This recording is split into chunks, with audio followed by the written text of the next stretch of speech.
Hi, everybody. Thank you for joining me today, and thank you guys for having me. I'm thrilled to be here. Show me the money. I have none. I have no financial disclosures to report. So today we're going to be talking all about you guys. This is a quote that I love. The expectation that we can be immersed in suffering and loss daily and not be touched by it is as unrealistic as expecting to be able to walk through water without getting wet.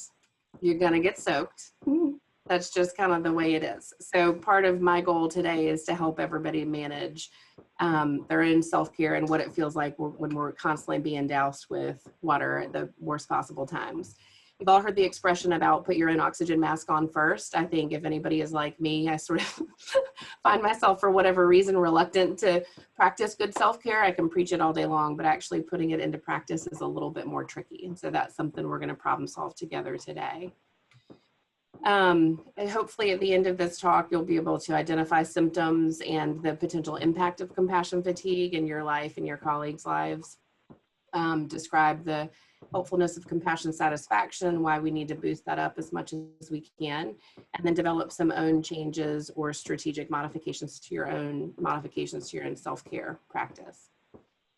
There's a brilliant measure called the Professional Quality of Life Measure. They have a great website where they offer free slides and lots of good research and information. They encourage people to crib their slides, which I've done today. It's a 30-item report measure that's really pretty quick to fill out, pretty painless. It's free. You can go on at any point and get this. And then it looks at two major things: compassion satisfaction and compassion fatigue. And then under compassion fatigue, burnout and secondary trauma, which hopefully you guys already know a good bit about. Just want to take a quick poll. Can you just, Shoshana, I think we'll put the poll up on the screen, on your screen.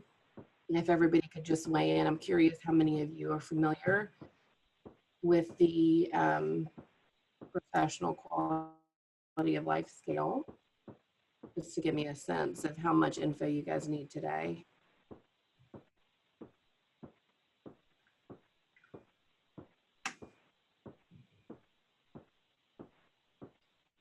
Shoshana, I don't see anything. Am I supposed to? It popped up. I have it up here on my. It popped up. This is Tracy on my side. I'll give it about 15 more seconds. Thank you. Share it. While you guys are completing the poll, just for those of you who are not familiar with the ProQual, I think is the abbreviated version of it. There's a copy of it here with the questions, examples of the questions that they ask. Oh, I'm sharing those. thank you. So it looks like 73% of you are not familiar with this and 27% of you are. So that's actually kind of what I was hoping for today. I would strongly encourage you guys, if you get a couple minutes, to go check it out and fill it out yourself. With sort of the caveat, if anybody has some uh-oh responses, if your burnout or your secondary traumatic stress scores are high, I'm happy to help talk people through that if that's appropriate. Shoshana, I guess that's a question for you guys, but if anybody needs some support or feedback around that, I don't want to just have everybody fill this out with no sort of follow through. But it's a really good measure overall. Check your battery. One of the big things we're going to talk about today is awareness, just being aware, checking in with yourself about where you are in terms of your work stress and how you're taking care of yourself. So if you consider the Professional Quality of Life Scale, and then just kind of in general, we have to pay attention to the good and the bad. I was going to try to embed the Facts of Life song here, but my husband told me not to. So anyway, we got to pay attention to the good stuff, make sure that we have enough compassion satisfaction, which is basically the positive side of being a giver or a helper in our field. And that mitigates compassion fatigue, which is sort of the bad stuff or the negative side of being a helper professionally. So compassion satisfaction, the good; compassion fatigue, the bad. Compassion fatigue, if unchecked over time, could lead to burnout and secondary trauma. This is not such an easy thing. It's not like a yes or no, I have one or I have the other. There are lots of different factors that go into both compassion satisfaction and compassion fatigue, including you, your own self, what you bring to your work, your clients and what they bring, your work environment, work team, colleagues, all that good stuff. So one of the things that's probably the most important, in my opinion, as a clinician, is to just be aware, acknowledge your own risk of compassion, satisfaction, and burnout. Most of us didn't get into this work because we don't care about other people. For most of us, we have a high level of empathy. And with that comes a really likely ability to internalize somebody else's trauma or grief or stress or whatever the case may be. Cumulative trauma, a lot of people go into this work with their own history of trauma, which can easily be reactivated by our patients. Yes? Is somebody calling me? Okay, nope, keep going. We also have our primary traumas if there's difficult things going on in our own lives, like COVID, cultural issues. This has been a really, really tough year for everybody. And then secondary trauma from our clients or colleagues or other people that we're around. We have to be aware of our own chronic stressors, things that deplete our resources a little bit. Any lack of social support or having people that you can turn to for support when needed certainly plays into that. And then another thing is, do you have a sense of humor? Which I kind of joke about all the time, but it's really, you know, my slides are a little bit inappropriate from time to time, just because in my opinion, I think if you're not able to laugh about things and find the humor in the work you do, then it's going to be a whole lot harder, more of a climb. Compassion fatigue. I don't want to get into this too much. I could really talk about this stuff all day long, but I don't want this to become an ain't it awful situation. I did want to make sure everybody's aware of the warning signs and things to look out for so that you can be aware of how to build your mitigating factors. So these are some of the signs and symptoms of compassion fatigue. Feeling numb, kind of checking out. This is just a sense of being sort of more and more exhausted over time, not really wanting to take on more stuff, using things that are maybe not so helpful to deal with stress. If gone unchecked over time, eventually this can lead to burnout where your gas tank becomes empty. You know, Tracy Howell has taught me this great analogy of, you know, a sponge can only be wrung out so much before there's just no more water in there. There's really nothing else you can do. We really don't want ourselves to get to that point. So if you're working, you're seeing difficult patients or clients, you know, through prolonged exposure over time, this can lead to feelings of just being more and more exhausted, feeling like you're not able to be as helpful as you used to be. You don't want to be as helpful as you used to be. If anybody's ever kind of crossed their fingers and hoped for a no-show against their own, you know, their own wishes, I think that can become a pretty normal thing, unfortunately. And then even worse than that, in my opinion, is secondary traumatic stress, where you're actually picking up the stress and having your own similar trauma symptoms. This is really probably not appropriate, particularly if there are any medical professionals watching. But anybody working with kids in foster care or children and families with a history of trauma, there's a really high likelihood of burnout. That doesn't mean it's going to happen. It means that we have to pay close attention to it, stay educated, and build up our self-care practices. But I mean, has anybody ever been there where you really feel like you just can't take on another thing? I haven't, so I hope you haven't either. I like to think of the difference between burnout and secondary traumatic stress as the burning building phenomenon. You know, if you're one of these buildings, the picture on the right, you know, if the building next to you is on fire, burnout is over time, you're going to feel kind of hot, kind of uncomfortable. You might try to douse that fire, throw some water on it from time to time. You can manage that. It's just kind of exhausting. Over time, you're going to smolder. Secondary traumatic stress is more the flames are on your building and your building also starts to go down. These are some signs and symptoms. Just really, really be aware. I can talk more about this, but for the sake of time, not going to get into this too much. It definitely happens where sometimes all of a sudden you're in flames. You're, you know, feeling like the world is not a safe place or not a fair place. That's definitely something working in foster care that, you know, we have to see and deal with a lot of just unfairness in general. It can be pretty exhausting. It's easy to lose your perspective and try to change all the unfairness and, you know, and then kind of remember that you can do what you can do and do the best you can with that. Sometimes moving away from our social support can be a really big indicator that things aren't going so well. If you get to the point where you're doing anything, and I put in all caps, anything to avoid further exposure.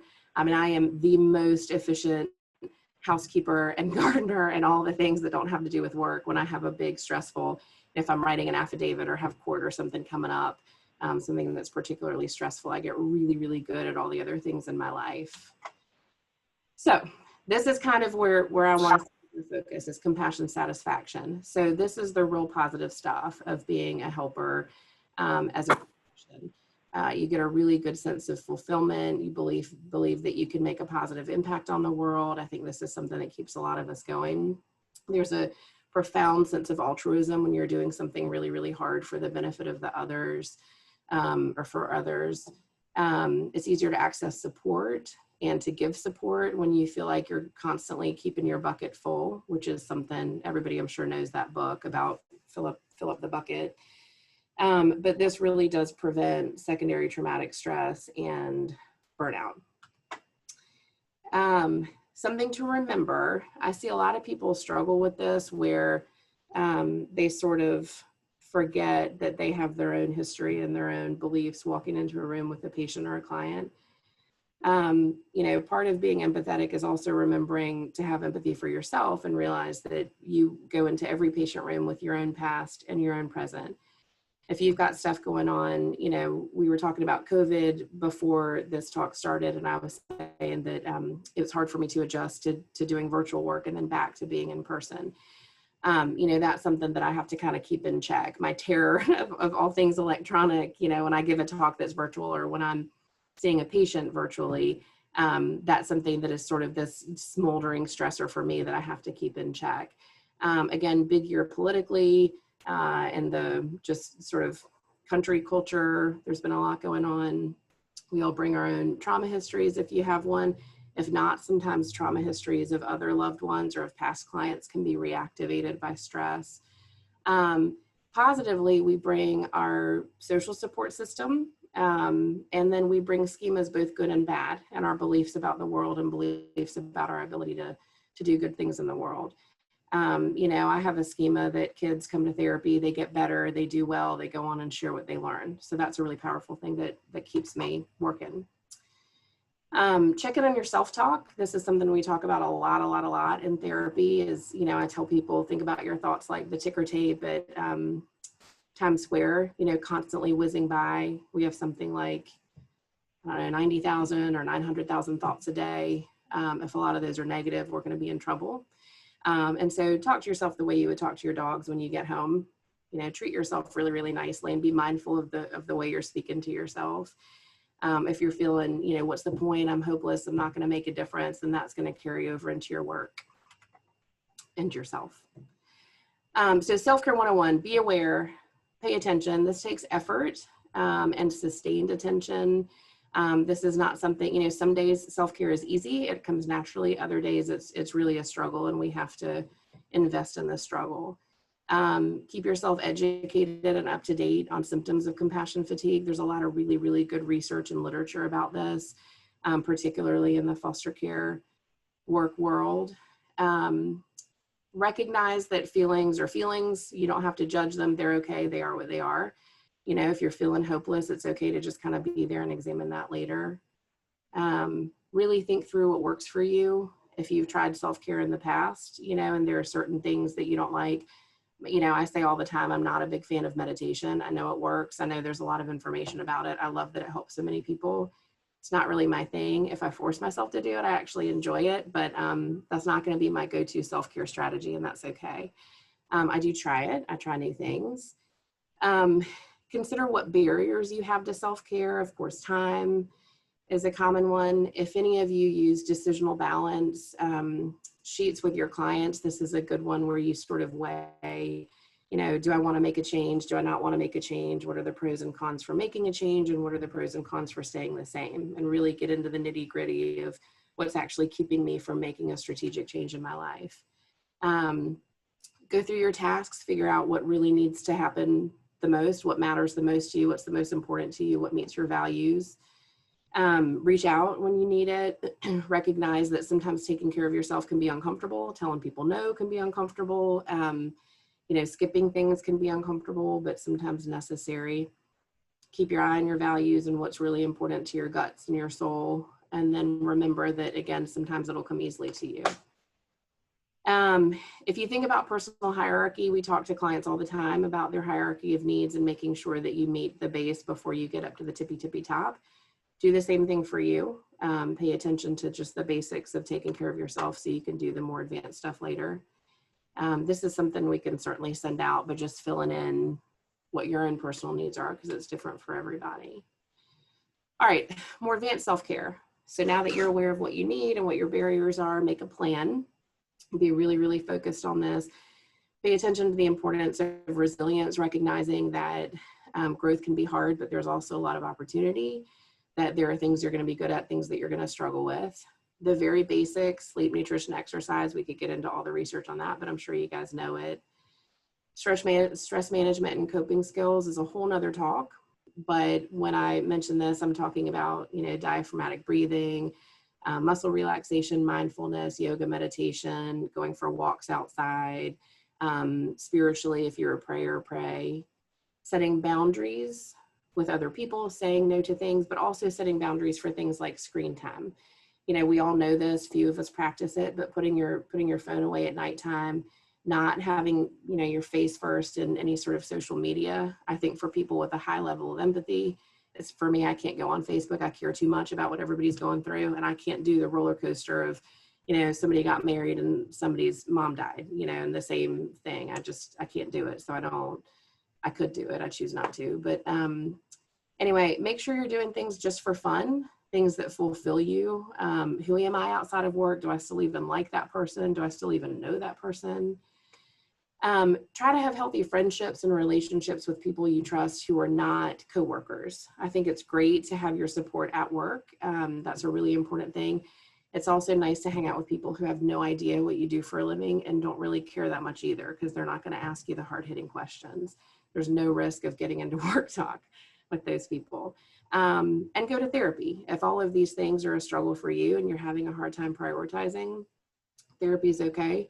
If therapy is not your thing, that's okay too. Just find somewhere that you can openly express your thoughts and your feelings. This is not mine. This is straight from the interwebs, but be intentional about your plan. You know, it's easy to think through, I should exercise more. I should, you know, not skip meals. I should do all these things. That's cool, but you really need to think through specifically what's keeping you from making those changes. You know, where do you see yourself? What things are sort of keeping you grounded now, and then what do you need to actually bridge that gap and go from what you hope you can do to what you actually do. This is one of my favorite grad school, for any social workers out there, grad school staple for sure. Self-care wheel, just again, being mindful that there are lots of different functions of taking care of yourself, all aspects of your life. And so this is a blank one you can fill in yourself. Super advanced and the 300 level self-care, bring that to work with you. Make sure you're aware, you're educated, you have a plan for yourself, and then take that to work. Sometimes if you're really, really struggling at work, kind of zone in on what's meaningful about your job, the parts of your job that you get the most fulfillment from. And if you can, talk to your supervisor, talk to your team about shifting your responsibilities a little bit, if that's possible. For me, what that looks like is probably not the best example, but you know, my magic is in the room with the people. When it comes to charting and things like that, it's just really not my forte. So sometimes if I'm in a session and it's a really hard session and I go back later to finish my chart, you know, the charting is actually more difficult for me than the session was, because for some reason I feel all the feels later. And so for me, sometimes that means Tracy's probably rolling over in her office somewhere, but you know, for me, sometimes my charting is a bit delayed. That's not okay, but it's something that I need to do to be able to get through those sessions with my kids. Take breaks, go on vacation, get support, peer support if you need it, supervision if you need it. One of the things my team does really well is we constantly collaborate. We're checking in on cases. We're seeing things from each other's perspectives, which is really important.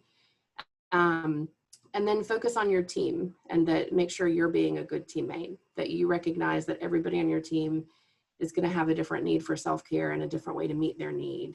No judgment is necessary about that. You know, if you have somebody who, you know, wants to come in late and somebody else who wants to work 24 hours, you know, neither of those things are really helpful, but try to just be present and be supportive and not judgy about it. Be flexible if you can help people with their tasks. That's always a nice thing to do if you can, without getting into emotionally caretaking others. Just make sure that you're somebody that your colleagues can come to and talk it through. Can certainly normalize compassion fatigue.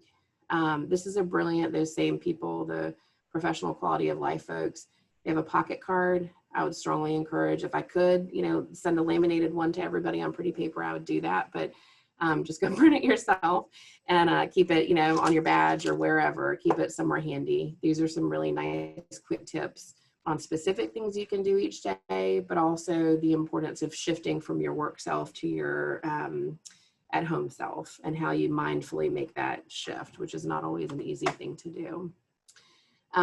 These are some other, it's probably tiny for you guys to read, but you can certainly zoom in later. These are some other just good personal and work stuff. When in doubt, bang your head. I'm not going to show you guys Oprah just for the sake of time, but go watch this clip if you can. She talks about the importance of taking care of yourself. And Shoshana, I don't know if you want to speak to the CMEs.